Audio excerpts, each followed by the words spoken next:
Hello and welcome to Getting Your Money's Worth, the show that focuses on value. I'm Judith West and our guest today is Alan Klayman, founder of MyIncomeStrategy.com. Hi, Alan. Thanks for being on the show. Thank and you for I should having me. not be negligent. I should hold up your book, MyIncomeStrategy.com. Okay, well, I have to say, what you do for a living is in the news every day. Right. So you say, in talking before the show, you say you teach people how to not run out of money, which is the greatest fear of anyone who's retiring. Right. How do you teach something like that, Alan? Yeah, well, years of experience. The thing is, a lot of people are concerned. I mean, even when the markets were doing well, people are concerned. They only have a finite amount of dollars, and they want their money to last for the rest of their lives. Now, with the market's not doing so great, people are even more concerned. And what's very interesting is a lot of people are taught, and a lot of people are used to just a very specific way of taking money from their retirement accounts, and which is just kind of taking it as they need it, which is kind of the typical way that people, right. people well, let's do back that. up for a minute. Do people, are they good about looking at how much they have ready for their retirement and kind of making a long-range plan for themselves to see if they have enough to get by? It depends. Right. Yeah, I mean, it's. Shouldn't it start? Shouldn't it start kind of early, earlier than when indeed you do retire? Yes, absolutely. So let's talk about your strategy in two ways. Let's talk about how it works for folks that are already retired. Okay. So we were saying they're taught to withdraw money as needed. Yeah, or on a systematic basis. And what ends up happening is when markets are going up, not a big problem, but when markets are going down, and they go down all the time, even when they're going up, they have days that they go down. Right. When you take money out, you're taking it out when it's not worth as much money. So it's like you're selling your home or selling your car when the price is down. And you really don't want to do that, and you wouldn't want to do that with your investments either. Okay. So there are other options, and there are other ways of being able to do the same type of thing and being able to schedule. Well, what are some of these options? This show is called Getting Your Money's Worth. Let's get sure. What are some other? what is the best way, single best way to live off of your retirement income? Well, thankfully there is no single best way because everyone's different, and you can't. Okay, well, give us a couple of good ways. Okay, but you can't use calculators that try to predict the future and try to model what people do because everyone is different. But one thing you could do is you can use a spend down and grow back type strategy. Okay, what a spend down and grow back type strategy? What is right. What is spend down and grow back? Well, the whole idea of that type of strategy is you have some money set aside for a period of time, and you have it in fixed types of investments. So let's say, for example, you had a bank CD ladder. You had bank CDs coming due every year. Okay. And when those bank CDs... So a ladder is when maturities are staged to come due on a yearly or every 2-year basis. You call that a ladder? Absolutely. Okay. Absolutely. So what you would do is, in that ladder, in that staging, when the money comes due, then you would use that money, and you would use it for income. Okay. With the rest of the money, you would grow that money. You'd have a variety of investments and asset allocated portfolio.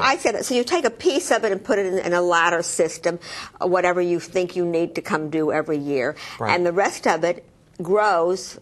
I think you say the best way for money to grow is for it to grow while you're sleeping.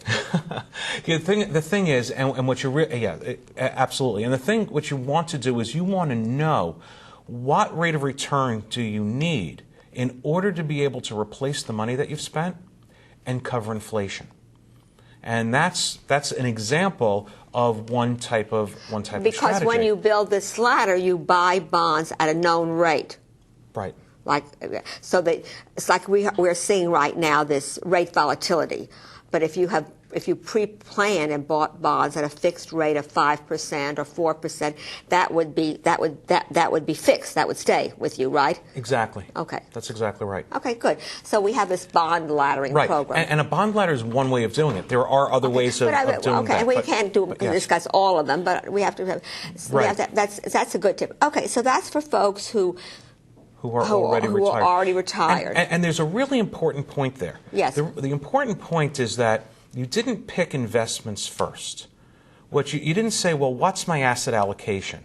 You didn't say, well, do I want to be 50% stocks, 50% bonds? What you did is you looked at a number of strategies and decided to pick that one, for example. Okay. All right. And okay. once you picked that strategy, then you said, okay, well, what are the investments that fit into that strategy? Okay, so I mean, I like what you say. I like what you just said. So first you decide how much you need, and then you figure out how you're going to protect that piece of the puzzle.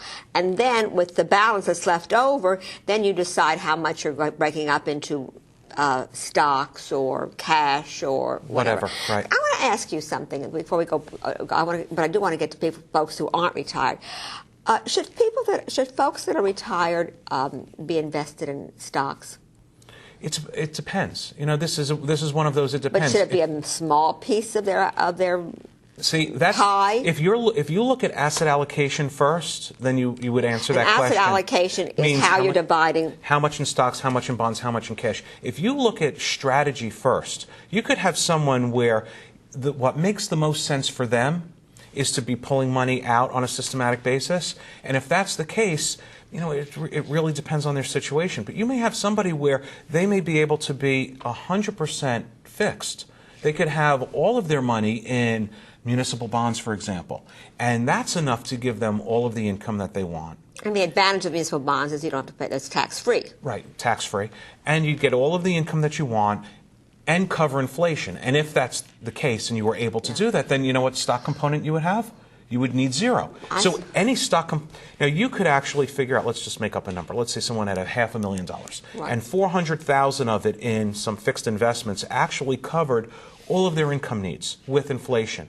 Well, with the other 100, then if they wanted to be in stocks, they could have a little action. Exactly, and that's really up to them. Hasn't it? Before we leave this, has the whole scale been distorted because people are living so much longer? Yes.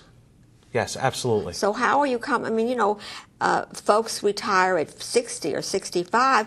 They may live to 85 or 90. That's right. How are you telling them to compensate? And when they were retiring, when they were saving for retirement, they were based it on the average longevity.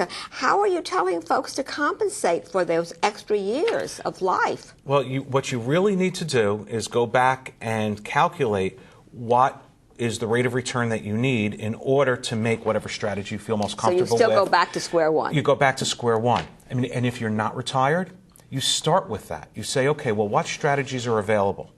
Where do I feel comfortable? Then you find whatever that happens to be, and then you build your dollars towards that number. So if that number is $5 million or $500,000 or $50,000 or whatever that number happens to be, then you want to build towards that number. You want to know the answer in advance. You know, it's everything that you're saying is sort of subsumes or assumes that the retiree is informed and has information about this.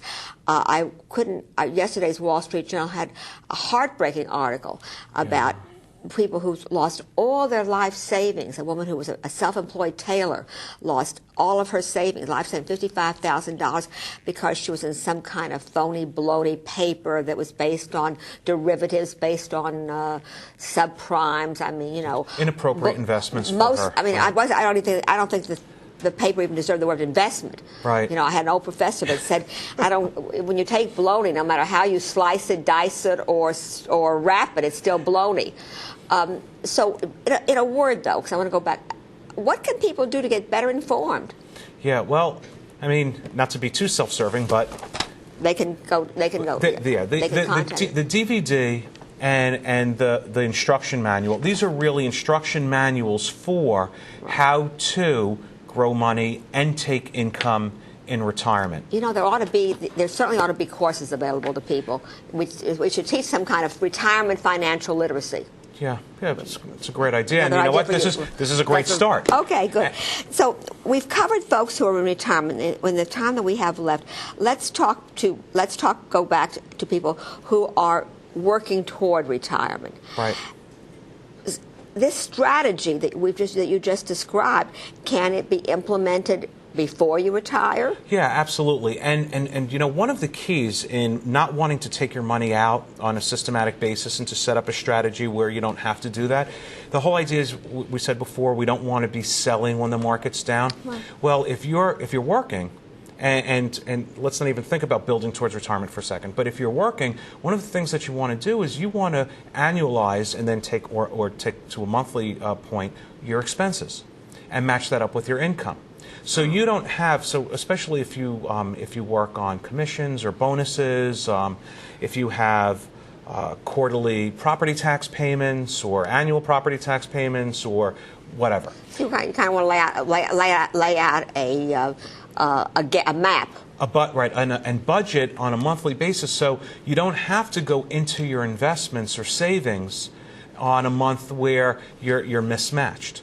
So it's disastrous when you are not employed. I mean, when you are not retired, to go into the 401ks and all those plans. I mean, you give up a lot of money, don't you? Yeah, and for folks who are either in between jobs or laid off, they actually, there is a way to be able to grab some of that money without penalty. Yeah, but you know, I think that's one of the things in the few minutes that we have left that got people into trouble. They got so used to using their mortgage as a convenient place to take out another home equity loan and take out cash and cash and cash, and it caught up. Right. It caught up. Right. So, kind of in a summary, only have a couple of minutes left. I'm going to come back to this where there is a way to teach yourself. There are tools available where someone who is motivated to, and I'm going to put this shirt up that you brought to me, someone who is motivated to, I don't want to run out of money.